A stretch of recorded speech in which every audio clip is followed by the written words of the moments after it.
नमस्कार, स्वागत है सभी का आज के इस वीडियो में। मैं किशोर आप सभी दोस्तों का हार्दिक स्वागत करता हूं।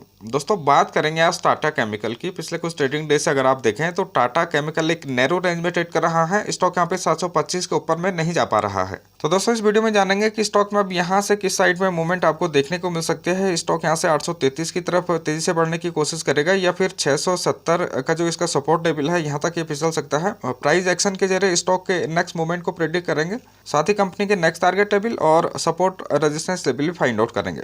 बात करेंगे कंपनी के मार्च क्वार्टर के रिजल्ट की, और मार्च क्वार्टर में कंपनी के शेयर होल्डिंग पैटर्न में कुछ बदलाव हुए हैं, इनकी भी चर्चा करेंगे। तो दोस्तों, अगर आपके पास में टाटा केमिकल की होल्डिंग है तो होल्ड रखना आपके लिए बेहतर होगा या फिर इन लेवल्स पे एग्जिट करके आपको ज़्यादा फायदा हो सकता है, इसकी भी चर्चा करेंगे। और अगर आप टाटा केमिकल में फ्रेश एंट्री लेना चाहते हैं तो कौन से सही एंट्री लेवल हो सकते हैं, इसके सही एंट्री लेवल फाइंड आउट करेंगे। साथ ही एनालिस्ट इस बारे में क्या राय रखते हैं, एनालिस्ट की राय को भी जानेंगे। तो दोस्तों, इसके अलावा और भी ढेर सारी कंपनी इन्फॉर्मेशन आप तक कम समय में पहुंचेगी, तो वीडियो में आप बने रहें। फर्स्ट टाइम अगर आपने चैनल को विजिट किया है तो सब्सक्राइब करके बेल आइकन को भी प्रेस कीजिए ताकि नोटिफिकेशन आपको टाइमली मिलता रहे। और अगर आप free demat trading account open करना चाहते हैं तो लिंक डिस्क्रिप्शन में है, लिंक पे जाकर आप अपना अकाउंट ओपन कर सकते हैं और हमारे सपोर्ट ग्रुप से आप जुड़ सकते हैं।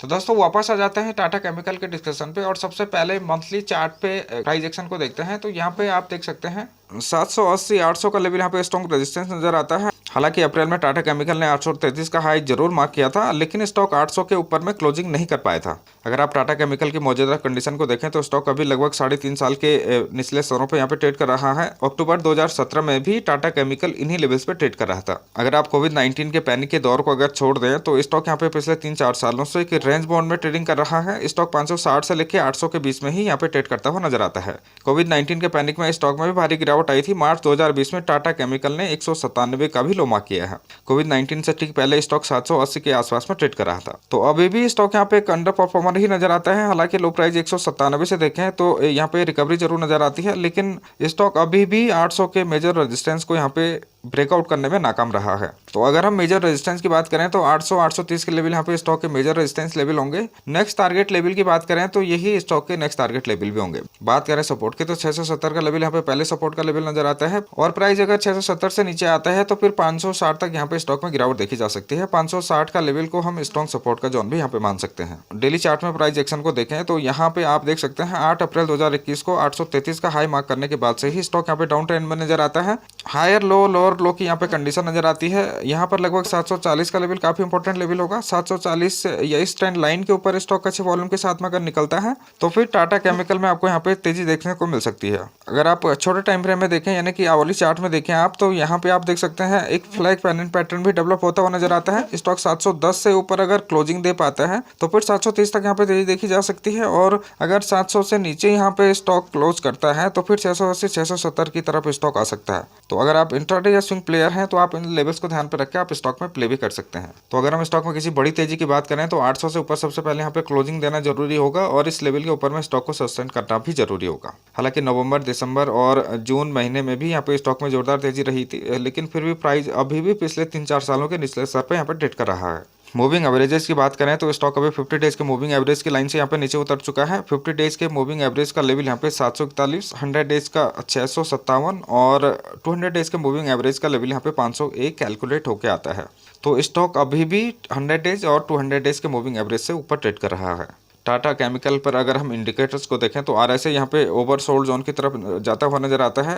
आरएसआई का लेवल यहाँ पे 43 कैलकुलेट होकर आता है। बात करें अगर इंडिकेटर विलियम परसेंटेज की तो यहाँ पे स्टॉक बीचों बीच ट्रेड होता हुआ नजर आता है। विलियम परसेंटेज का लेवल यहाँ पे -53 कैलकुलेट होकर आता है। तो आप अगर यहाँ पे इंडिकेटर्स को देखें तो कुछ खास साफ कंडीशन यहाँ पे नजर नहीं आती है। तो दोस्तों, अगर आपके पास में टाटा केमिकल की होल्डिंग है तो आप यहाँ पे होल्ड करके चल सकते हैं। अगर आप टाटा केमिकल में एंट्री करना चाहते हैं तो जब स्टॉक यहाँ पे 800 से ऊपर सस्टेन कर जाए तो तब यहाँ पे आप एंट्री कर सकते हैं। यहाँ पे आपको अच्छा रिस्क रिवॉर्ड रेशियो मिल सकता है, या तो फिर स्टॉक जब लगभग 600 के आसपास में आए, अपने सपोर्ट लेवल पे आए, तो यहाँ पे आप एंट्री करके यहाँ पे भी आप अच्छे रिटर्न बना सकते हैं। और अगर आप इन्हीं लेवल्स पे भी स्टॉक में एंट्री करना चाहते हैं तो एनालिस्ट रेटिंग और इन्वेस्टमेंट चेकलिस्ट को देखते हैं तो टिकटडेट.in पे आप देख सकते हैं मात्र 8 एनालिस्ट यहाँ पे स्टॉक को कवर कर रहे हैं, और 25% एनालिस्ट का मानना है कि स्टॉक में बाय किया जा सकता है। यानी कि 8 में से केवल 2 एनालिस्ट मानते हैं कि स्टॉक में बाय किया जा सकता है। इन्वेस्टमेंट चेकलिस्ट को भी देखते हैं तो 5 में से 4 पैरामीटर यहाँ पे ग्रीन सिग्नल देते हैं और एक पैरामीटर यहाँ पे रेड सिग्नल देता है। बात करें इंट्रिंसिक वैल्यू की तो यहाँ पे रेड सिग्नल है क्योंकि जो भी प्राइस चल रहा है वो करंट प्राइस अभी इंट्रिंसिक वैल्यू से ज्यादा है।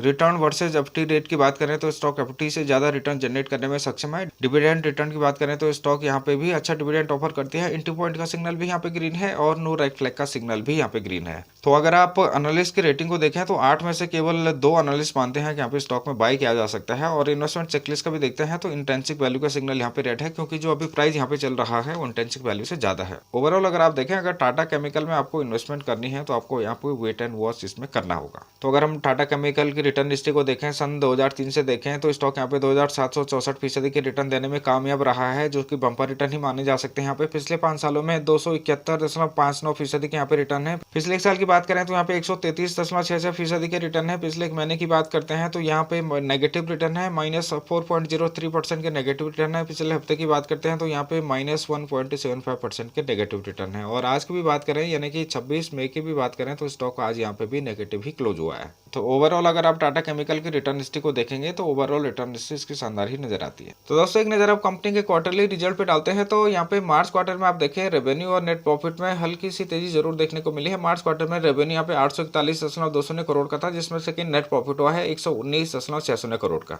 दिसंबर क्वार्टर में देखें तो टोटल रेवेन्यू यहाँ पे 812.24 करोड़ का था, जो जिसमें से नेट प्रॉफिट हुआ था 115.64 करोड़ का। तो दिसंबर क्वार्टर को अगर मार्च क्वार्टर से कंपेयर करें तो रेवेन्यू में भी और नेट प्रॉफिट में भी यहाँ पे हल्की तेजी जरूर देखने को मिली है। बात करें फाइनेंशियल ईयर 2021 की तो टोटल रेवेन्यू यहाँ पे 2998.88 करोड़ का है, जिसमें से कि नेट प्रॉफिट हुआ है 479.1 करोड़ का। ईपीएस की बात करें तो दिसंबर क्वार्टर में ईपीएस यहाँ पे 4.54 का है, जो कि यहाँ पे अभी थोड़ा इंक्रीज होकर 4.69 हो गया है।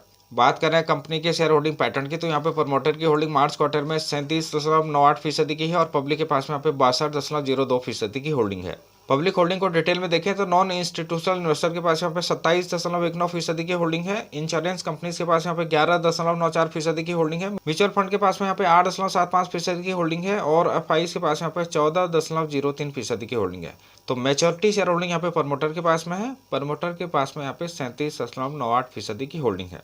और इस क्वार्टर में यानी कि मार्च क्वार्टर में कंपनी के शेयर होल्डिंग पैटर्न में अगर हम चेंजिंग की बात करें तो प्रमोटर की होल्डिंग में यहाँ पे कोई भी चेंज नहीं हुआ है। एफआईज ने होल्डिंग को यहाँ पे इंक्रीज किया है 1.75% का। म्यूचुअल फंड ने डिक्रीज किया है बड़ी होल्डिंग यहाँ पे 3.29% का। इंश्योरेंस कंपनीज ने भी डिक्रीज किया है होल्डिंग को 0.60% का। अदर्स डीआईएस ने होल्डिंग को यहाँ पे इंक्रीज किया है 0.03% का और नॉन इंस्टीट्यूशनल इन्वेस्टर ने भी होल्डिंग को यहाँ पे इंक्रीज किया है 2.11% का। तो एफआईज ने और नॉन इंस्टीट्यूशनल इन्वेस्टर ने यहाँ पे होल्डिंग को इंक्रीज किया है। म्यूचुअल फंड इंश्योरेंस कंपनीज ने यहाँ पे होल्डिंग को डिक्रीज किया है। तो म्यूचुअल फंड का यहाँ पे होल्डिंग को इतनी बड़ी मात्रा में डिक्रीज करना कहीं ना कहीं थोड़ा बहुत प्रॉब्लम जरूर इसमें नजर आता है। तो दोस्तों बात करें अगर लास्ट ट्रेडिंग डेज में कंपनी में हुए कारोबार की तो टोटल क्वांटिटी यहाँ पे 98,368 शेयर की यहाँ पे टोटल क्वांटिटी ट्रेड हुई है, जिसमें से कि 34,793 शेयर की डिलीवरी यहाँ पे उठाई गई है। तो परसेंटेज में अगर आप देखें तो 35.37% की यहाँ पे डिलीवरी उठाई, जो कि 35% यहाँ पे देखा जाए तो ठीक ठाक ही यहाँ पे नजर आता है। तो दोस्तों ये थी कुछ डिटेल टाटा केमिकल के बारे में। उम्मीद करता हूँ कि डेटा आपको पसंद आया होगा, तो प्लीज लाइक सब्सक्राइब करके जरूर कीजिए। और साथ ही अगर आप free demat trading account open करना चाहते हैं तो लिंक डिस्क्रिप्शन में है, लिंक पे जाकर आप अपना अकाउंट ओपन कर सकते हैं और हमारे सपोर्ट ग्रुप से आप जुड़ सकते हैं। तो दोस्तों इस वीडियो में इतना ही, फिर मिलता हूँ, तब तक के लिए नमस्कार, जय हिंद।